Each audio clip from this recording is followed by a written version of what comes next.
Welcome to Get It Done Entrepreneurs, where we talk with founders of companies who bet on themselves and won. My name is Rich LeBrun, and I am the founder and CEO of LeBrun Advisory Group. You can find us at rlebrun.com. Our mission is to help our clients build wealth through business ownership. Stick around to the end of the show and we'll reveal how you can be our next guest. Our special guest today is John Loppnow. John is the founder of Loppnow Relationship Center. John has been working as a psychotherapist and life coach for over 20 years with the belief that every single person can learn, grow, and heal towards a more successful and fruitful life in all their areas of life. John is also an author of a book called Joyful Journey, which we'll get a chance to learn a little bit more about in the podcast. John has graduate training in family systems and EFT, which is emotionally focused therapy. He has also studied P&I, which is Psychoneuroimmunology. I got that one right, John. Good job. Which is in the mind-body connection, EMDR, Gottman Skills, Thrive Training, and Enneagram. John's area of focus are in individuals, families, Enneagrams, spirituality, family therapy, success coaching, and couples therapy. John lives in California with his wife and 2 children. And the best little known secret about John, he's also an extremely intelligent investor in the crypto market. With that said, welcome, John. Thank you so much, Rich. Wow, I sound, that's nice to hear. Like, all those are parts of my stories, and it's fun to kind of hear it. So thanks so much for having me, and looking forward to serving you and your audience. Yeah, thanks. Well, thanks for taking time to be on the show. John, I know you started your business not too long ago with your wife. There's a story behind that, and yes. I think all our listeners love to hear on how entrepreneurs decided ultimately to go all in. What was the tipping point? What was the journey like before you decided to what we call sign on the bottom line and go all in? So if you don't mind, tell us your story. Sure. Well, okay. I guess entrepreneurship is in my blood, and you know my dad. He is an entrepreneur, and so I grew up around it. And international business was my undergrad, and I worked for Aflac for 3 years. And so it was great company, met a lot of people, super interesting, but it didn't satisfy the significance for me. And so then I went to graduate school for marriage family therapy. While I was there, then I met my wife, Sungshim, and international student from Korea. That's its own story. And that's the real, like, sign the dotted line, all in there, which has paid off the biggest, but also like the biggest investment too, right? Sure.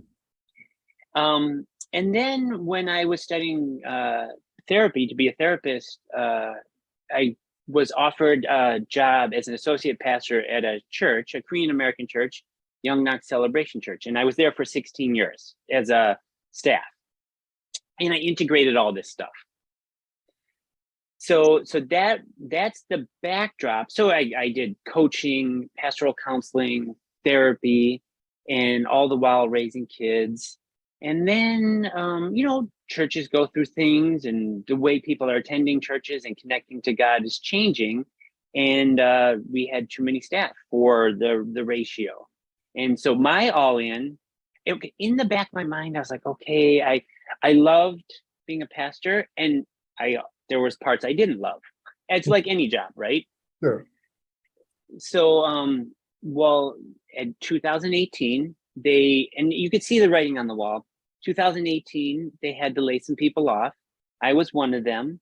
It was not a complete surprise, but as a provider, and Sungshim works too, that's scary to be able, how are you going to provide? So I thought about, maybe we could do therapy more full-time, but it's scary to go from a regular stable paycheck, good people that I like from that place, working and building community, to all in. That's like, it was on our mind for like 1 or 2 years on a more thoughtful way, but really the prompt was, you're laid off. They helped you along in that process. They helped me along, and they just had to make wise decisions. So I don't think they did anything wrong in laying me off. It was scary, and they were thoughtful and caring in that transition. But yeah, here I am. Here we are, 2 young kids. How do we provide? Gratefully, we had done the work, and we had a professional skill, which was therapy. And so we started our private practice, Loppnow Relationship Center.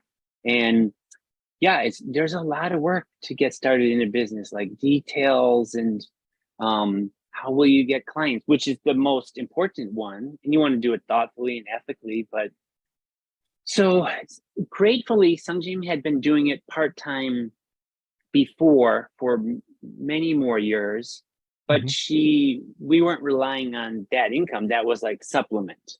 And so here we are, basically January 2019, all in, and scramble. And what I did was I just looked around, like, how do you build a successful therapy practice? Because I can't recreate the real wheel. I don't even know it. And so it's interesting to think about businesses, and let's say you're selling widgets. You kind of know how to go after that market. Not everybody's a buy your widget, but I'll tell you, in the therapy world, everybody's a customer, right? So how did you how did you go out there and build a business? Yes, talk to other therapists who have successful practices, and then even the previous 1 or 2 years, I was looking online. How do you do this? And there are thoughtful, intelligent ways of doing it online, so that when people Google or Brave browser, therapy practice near me, or couples therapy, or trauma therapy, anxiety therapy near me, like, we are ranked higher, which increases the flow of traffic. And that's what I paid money, thousands of dollars, to get a decent website with good, all those things. And I'm not even an expert, but I know the stuff I need to do to get the traffic going. That was the biggest one. And then I just connected with other therapists and sources of referrals. Great. Well, it's a business. Your product is therapy services, and but that's still a business. So you have basic business principles. Looking back, John, you're a smart guy. Is there anything that you would do differently if you could do it all over again? I would have, when we were in those previous years before, when we were, should we, shouldn't we? And I want to I am a therapist, and Sungjim and I were aware, but even when we were outside and we had to go, fear, anxiety limits our prefrontal cortex to think through all the things. And it was only when, like, okay, now I really have to do something, act on it. I wish I had started a website 2 years before, even if I wasn't sure, which a low cost, low risk, dip my toes in. Yeah. I could have done that. So that would probably be accelerated, or at least that would have been done for you when you were encouraged to go start your own business. Yeah. Yes. Yeah. And you said, put your toe in the water, test the market a little bit. Yeah. So I think I would have taken maybe smaller risks, calculated risks earlier to test things out, which is just a good practice. Actually, there's a book that I don't know if you or any of your people have heard. It's called Just Start. And I forgot what the schooling is, but it's entrepreneurship. It's basically when the future is uncertain, which on some level it's always been, but now it's really in that phase, is you can't have a grand plan. You have to have an semblance of a plan and just start and get feedback. And it's an iterative process where you're like, okay, this, not that, a little bit more of this. So you just have to start. And I would have just started earlier. Major corporations actually have departments called R&D. So someone's got an idea, they throw it over to R&D and they play with it for a while and test the market. Yeah. Well, when we're a solo entrepreneur, we are the R&D department. Yeah, right. We got to test the waters occasionally. Exactly. You've been successful, and Mhm. so you made some good decisions too. So do you have Mhm. any key decisions that you think you made that really were a catalyst for being successful? Well, since it is a private practice with my wife, having those conversations, sharing our fears, our concerns, and taking risks with investing some money. It's sizable, but not so much that it's going to like break the bank. Mhm. Um, with people who know what they're doing, and that takes like some research and some dialogue with them and vetting them. But I think that is actually the biggest thing that I did, and I would say that I've learned that. I saw my dad do that when he would build businesses. He would find sales processes that were unique from other people doing it, and the fruit was there. So I'm like, now it's just in my blood. I said, okay, that's what my dad did. And that makes sense. The fruit's there, so that is what I did. And then keep talking and learning from other people. I never assume I have it all together. I mean, because I don't, but Right. it's just foolishness. Well, I think you mentioned earlier, fear stops us from learning, and yet today there's so much free resource out there, Yeah. and people are willing to help and guide and shape and mold, and but it's that fear of taking that first step, getting that inertia. It's like, oh, I'm stuck, I'm getting unstuck. I get Yes. it. I get it. Yes. So what, you're a therapist, so you're out there coaching everybody else and guiding Yep. people, and you do kind of coaching and therapy, correct? Okay. So technically, we have two businesses, but that's because like some legal, ethical, and we want to be clear and clean. So our Loppnow Relationship Center is the overarching. That includes coaching, which we can coach people from all over the world, all over the United States. Our therapy practice, Loppnow Contemplative Therapy, is focused in California. Okay. So we do have two businesses, and managing two businesses, there's an overlap, but there's distinct things. But we didn't start there. We just started small, and then it continues to grow. Absolutely. I want to take a little time out here, a little commercial break for you. You wrote a book. I think you co-wrote it with your wife, if I remember correctly, right? Uh, Correct. And two other friend and mentor. yeah. Well, tell us about the book. It's called Mm, Joyful Journey, Listening to Immanuel. Let's talk about that. yeah, it's a beautiful integration of brain science and God's character of love and compassion and with you-ness. And Sangshim and I and Anna King and Jim Wilder collaborated, and we just noticed what actually helps people tune into their center with a compassionate God. And the beautiful thing is there's a relationship with the brain and how the brain processes difficult moments, anxious, sadness, anger, hopelessness. Those are some of the big ones. The way that it sequentially processes those emotions reflects God's character and how God sees the Israelites in Exodus 3 and other ones. But it's, I see you, I hear you, I understand how big this is for you. I'm glad to be with you in this mess, in this distraughtness. And I'm going to be with you. And here's some ideas. Here's how I'm going to be with you. So the book is 84 pages, but it has gone all over the world. And we've been invited to speak in Switzerland, Netherlands, Korea, Singapore, all over. So it's been, and I mean, Kansas City and Seattle and, other places too, like normal, like normal Oh, American places. right, right. And the book's available on Amazon, I imagine?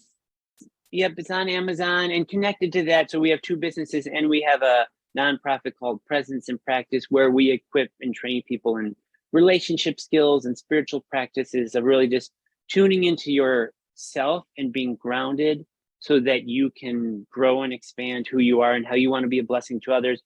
And the way some and I operate, whether if you're a Christian, that's the tradition we come from, but we love and welcome people from whatever tradition they are or not tradition. But yeah, it's been really it's transformed trauma, big traumas, and even just regular life difficulties. Which is going to a great segue, by the way. Thank you for teeing it up that way for me. Sure. Because the next part of this interview, I want to talk about today's headwinds. And business-wise, we could use words like, labor shortage and supply chain and recessions Yes. and political unrest and wars and pandemics. But there's an emotional side to this, which your book addresses all the results of all Yes. what's going on. Yes. But you're a business owner. You and your wife own a business, and it's a growing business. Yep. How do you navigate these trying times? What kind of conversations are you having? Do you retreat? Are you thinking about, is there opportunity to grow? Is your business expanding because so many people are in need of support, so mentally, emotionally support? Tell Yes. us a little bit what's going on with you and how you're looking at these trials ahead of us. Yes. You know what? All of those things, our business is good and strong because people are stressed and worried, and unfortunately, we've seen the pandemic and the lockdowns and just increased anxiety. It has activated a lot of people's unintegrated traumas and traumas of all levels. And so we've seen people not have the resources. And I just want people to know there are resources, emotional, spiritual, psychological resources available. I mean, we provide them, but there are good ones out there. So I want to encourage people, please reach out and get the help. But what trauma and fear does is it locks us down inside. And so if you need a little nudge, I'm going to reach out. It could be a close friend, a mentor, a spiritual community, whatever. It's just reach out, because that's part of what it means to be human, is to be connected to a larger group. Okay. And what I see coming we're doing well, but our the flow of clients, maybe they get stressed out and they don't, have money for therapy. So we feel that too. Mm-hmm. And we want to, in order to do good quality work, we have to make sure there's enough flow of clients coming so we're not worried about it and rely on the ones, because really we believe, like, you invest, you can, and anytime you have the power. And so what we do is I think it's good ethical practice to ensure more clients are coming. And I feel the fear too, because I don't know what's going to come. It's really unusual times. And I remember during the Great Depression that I've heard this, more millionaires were created than any other time. So there's this seed of hope that if you can find that ground of peace and hope, your prefrontal cortex will open up to ideas and relationships and synchronicities. So I feel the fear and I feel the hope and anticipate amazing things in the midst of turbulent times. Well, if we can get rid of that cloud, where we want to call it fear, you're saying our brain could actually take a look at opportunities in chaos. Yes, I think there are amazing opportunities. And I'm saying it for someone who feels the fear too. But I really think taking just small steps and being in a mastermind, a group of people who are thinking like this. There's people who write about abundance and like rational optimism. Like there's these books out there that there's amazing things that are possible. And I also, trust me, I see the disasters that are upon us too. Yeah. But I think, I'm sure many people have said it, but the idea of learning can overcome fear. We're fear because of the unknown. So if we could at least go out there and start learning through mentors, through reading, through whatever, the more we learn, the more the fear can be subsided. Along that line, I know you're a lifelong learner. I've known you long enough to know that. What are you learning right now? Oh, good. That's an interesting question. Well, one thing that's been on my mind, there's something called the Heart Math Institute. It's this beautiful overlap of rigorous science, research, spirituality, brain science, and saying, here's an interesting fact. There's neurons associated with the brain and how we make connections and how we process events. And there's also neurons in our heart. Now, there's way more in our brain, but they're in our heart. And the flow of information from the heart to the brain and the brain to the heart, there's 3 times as much information from the heart neurons to the brain than the brain to the heart. So what they're saying is if you can find that ground, find your center, and tune into your actual physical heart, there's something that shifts and changes for overcoming fear and building hope and beauty and encouragement within yourself and the people that you love and that are around you. So that's one thing that I'm been kind of contemplating and learning from. That's fascinating. I didn't know that. So it's actually a physiological phenomena, right? You're saying our heart transmits back up to the brain, and as we can get our heart right, it could help our brain get it right. Yeah, and it's not just a metaphor.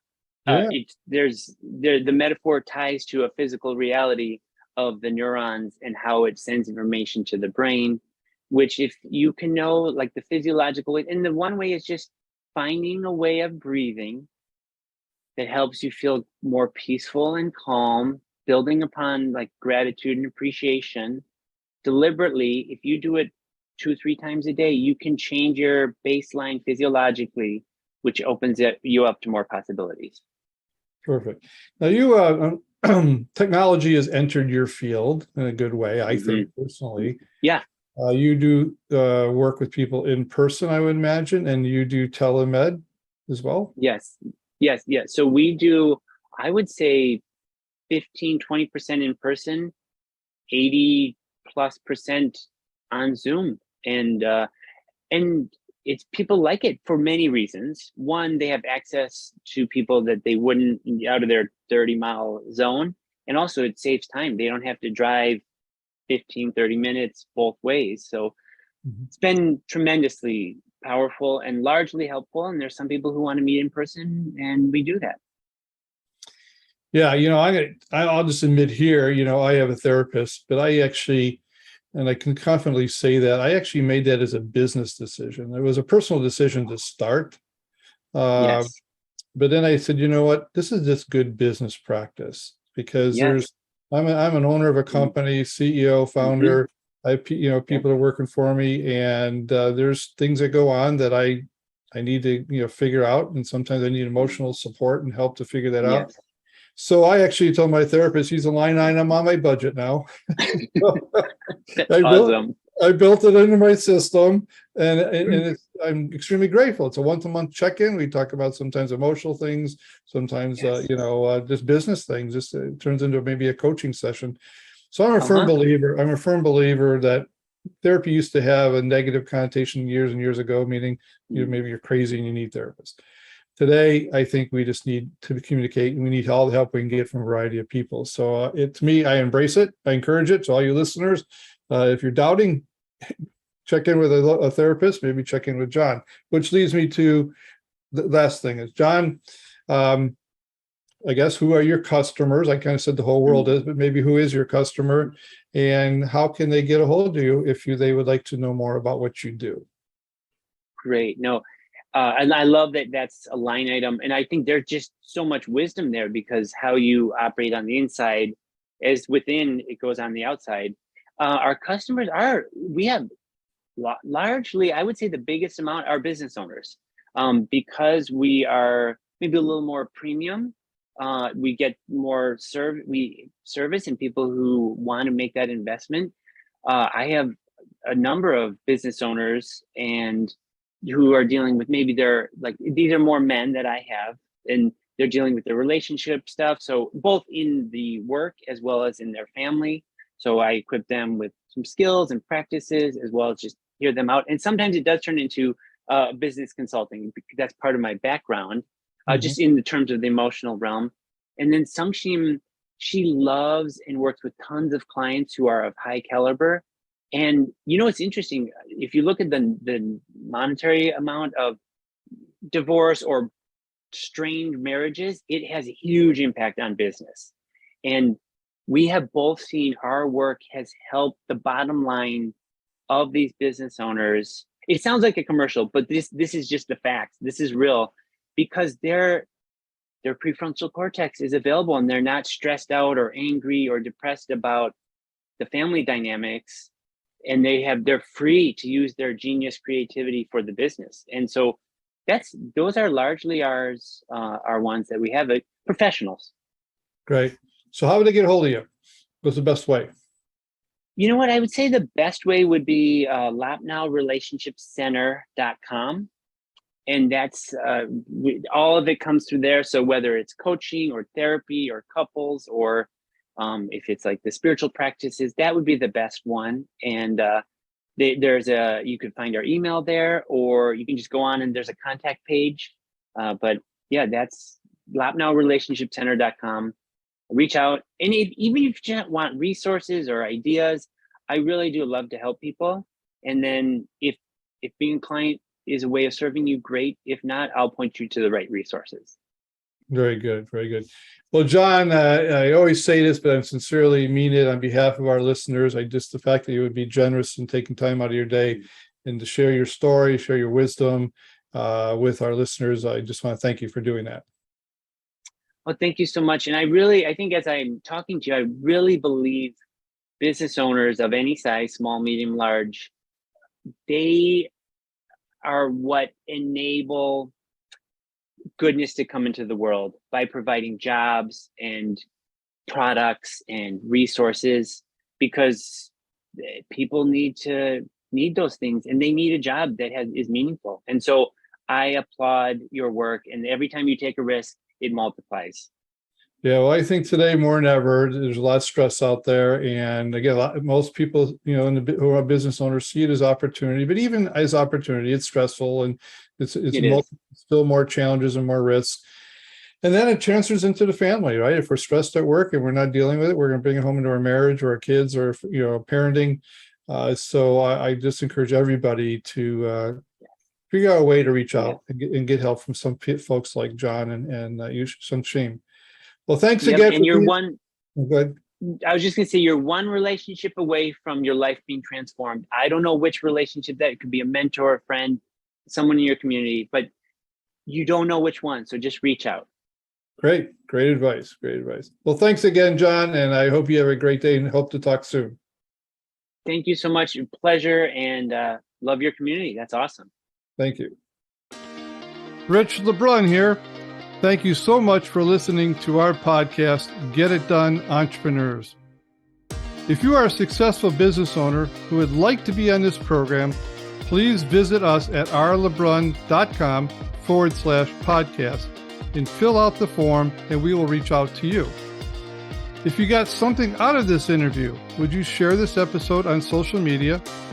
Just do a quick screenshot with your phone and text it to a friend or post it on the socials.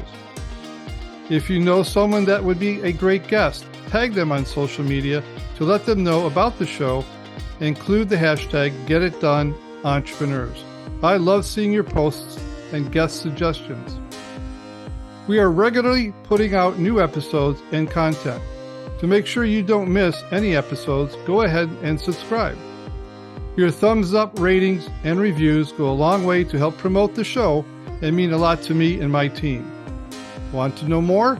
Go to our website, rlebrun.com, or follow me on LinkedIn, Facebook, and Instagram.